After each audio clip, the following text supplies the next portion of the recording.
এসেছো কন্যাশ্রীর জন্য। হ্যাঁ, তো কন্যাশ্রীর প্রথম যখন চালু হয় নেতাজি ইন্ডোর স্টেডিয়ামে একটা প্রোগ্রাম হয়েছিল মুখ্যমন্ত্রী, তো আমি বর্ধমানের নোডাল টিচার হিসেবে সেখানে উপস্থিত ছিলাম।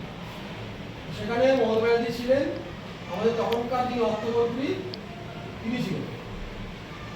তো সেখানে কন্যাশ্রীর যে তাৎপর্য কারণ ব্যাখ্যা করা হয়েছিল।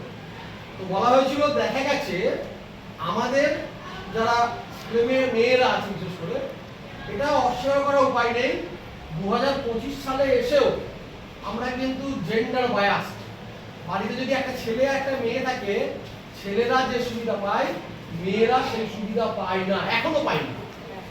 বাড়িতে একটা ইলিশ মাছ আছে, দুটো সমান সমান ভাগ করলেই তো হলো, বাবু ভাই খাক বা দাদা খাক, তুমি পরে খাবে, তুমি মেয়েদেরকে এটা শিখতে হবে, বাবা মা সবাই বলে। ডিমের কুসুমটাকে খায়, ভাই খায় দাদা খায়, বোন বা ও পায় না। এবং বলতে কোনো দ্বিধা নেই, মেয়ে যেন বলপ্রব বেশিরভাগ ক্ষেত্রে, তাদের কোনো ক্রমে ঘাট থেকে নামিয়ে একটা কানা খোড়া হোক বিয়ে দিয়ে দিলেই হলো। এটাই হচ্ছে চাইল্ড ম্যারেজ, ছোট বয়সে বিয়ে।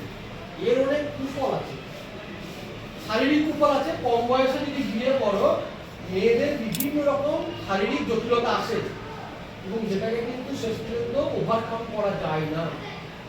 এছাড়াও আর একটা খুব বড় ব্যাপার হচ্ছে, একটা সমাজ গঠন যখন হচ্ছে, শিশু যখন হচ্ছে, শিশুর প্রথম শিক্ষককে মা। মা যদি শিক্ষিত হয় সেই পরিবারটা শিক্ষিত হবে। প্রথমে কি করতে হবে? মাকে শিক্ষিত করতে হবে। তাহলে যখন একটা চাইল্ড ম্যারেজে একটা বাচ্চা মেয়েকে বিয়ে দেওয়া হচ্ছে, সে নিজেই তো শিক্ষিত নয়, তার যখন ছেলে পেলে বসে শেখাবে কি? সেই জন্য সবারই আগে দরকার মেয়েদের শিক্ষা। পশ্চিমবঙ্গে আমাদের বর্ধমানটা তোমার এখানে হয় না, কিন্তু কিছু কিছু এলাকা আছে, সুন্দরবন এলাকা, কিছু কিছু এলাকা আছে, পুরুলিয়া, ঝাড়গ্রাম, লোধা, সবরা যেখানে থাকছে, ওখানে 5-6 থেকেই বিয়ে দিয়ে দেওয়া হয়, পাচার হয়ে যায় মেয়েরা, বিক্রি করে দেওয়া হয় কাজের নাম করে। এইটা বন্ধ করার জন্যই কিন্তু কন্যাশ্রী প্রকল্পটা নিয়ে আসা হয়েছিল। কি বলা হয়েছিল? বলা হয়েছিল এটাই যে যদি চাইল্ড ম্যারেজটাকে রোকা যায়, তাহলে কি বললো যে এই যে বাচ্চাগুলো রয়েছে এরা যদি পড়াশোনা করে তাহলে তাদেরকে প্রত্যেক মাসে 8 থেকে শুরু করে প্রত্যেক মাসে টাকা ঢুকবে, তাহলে এটা টাকা পাচ্ছে। তারপর তার যখন 18 বছর বয়স হবে সে 25,000 টাকা পাবে, কেটু বলা হচ্ছে। পরবর্তী ক্ষেত্রে তাকে আরো কি বলা হলো, এই কেটু পাওয়ার জন্য দুটো শর্ত মানতে হবে। এক নম্বর যে পড়াশোনা কিন্তু চালিয়ে যেতে হবে, পড়াশোনা ছেড়ে দিলে হবে না। আর 2 নম্বর কি, বিয়ে হলে হবে না। তাহলে কি হচ্ছে, বাবা মারা দেখছে যে 18 বছর বয়স হলে যদি 25,000 টাকা পায় এবং তার জন্য পড়াশোনাটা চালিয়ে যায়, বিয়ে না হয়, তাহলে এখন বিয়ে লাভটা কি? 25,000 টাকা পাবো। এইভাবে এই চাইল্ড ম্যারেজটা কিন্তু রোকা গেল। এর সঙ্গে সঙ্গে আরো একটা বিল দেওয়া হলো, সেটা হচ্ছে বিয়ের সময় রূপশ্রী প্রকল্প হয়, সেটাকে বিয়ে যদি 18 বছর পর বিয়ে দিলে 25,000 টাকা, তাহলে 18 বছর পর বিয়ে দিলে 25 50 পাচ্ছে। এইভাবে চাইল্ড ম্যারেজটাকে রুখে দেওয়া সম্ভব হয়েছে অনেকটাই পশ্চিমবঙ্গে। এই জন্য কিন্তু চাইল্ড ম্যারেজের রেটটা অনেকটা কমে গেছে। গতকাল আমি শিক্ষার পুরস্কারে দেখেছি, তো ঝাড়গ্রামের একজন হেডমাস্টার, তিনি ইন্টারেস্টেড, তার সঙ্গে প্রায় রাত্রি 8:30 গল্প ছিল, একসাথে ছিলাম। উনি বলছেন রোধা সম্পর্কের মেয়েদের এটা করে বিয়েটাকে অনেকটা বন্ধ করে দেওয়া হয়েছে। এটা গেল আইনের কথা, নিয়ম কথা।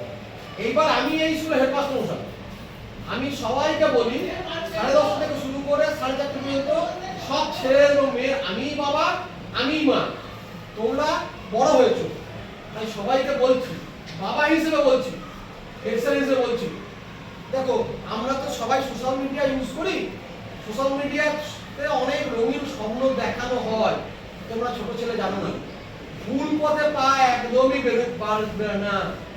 অনেকে আছে প্রলোভন দেয়, রঙিন স্বপ্ন দেখায়, ওই রঙিন স্বপ্ন দেখে বিয়ে থা এইসব কিছু যেন এগোবে না, ঠিক আছে?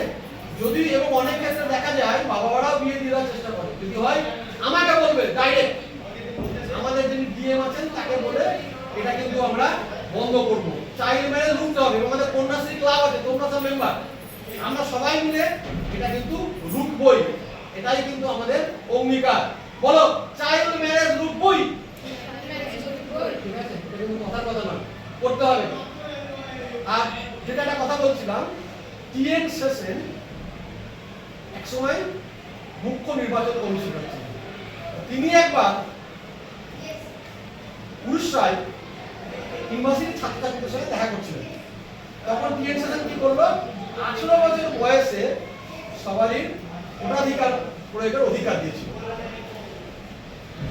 তো একটি মেয়ে সেশনকে প্রশ্ন করেছিল, স্যার আপনি তো 18 বছর বয়সে ভোটাধিকার দিলেন, কিন্তু ভোটে দাঁড়াবার জন্য ন্যূনতম বয়সটা 25 করলেন কেন? টিএন সেশন ভালো কথা বলেছিল। টিএন সেশন বলেছিল মেয়েটাকে, এই বয়সটা পড়াশোনা করা, এই বয়সটা ছেলেদের বা মেয়েদের সঙ্গে একটু ভালোভাবে থাকা বা প্রেম প্রেম করা, কিন্তু এই বয়সটা বিয়ে করানো। একইভাবে এই বয়সটা কিন্তু খুব খারাপ। রঙিন স্বপ্ন অনেক কিছু, বাস্তব অনেক কঠিন।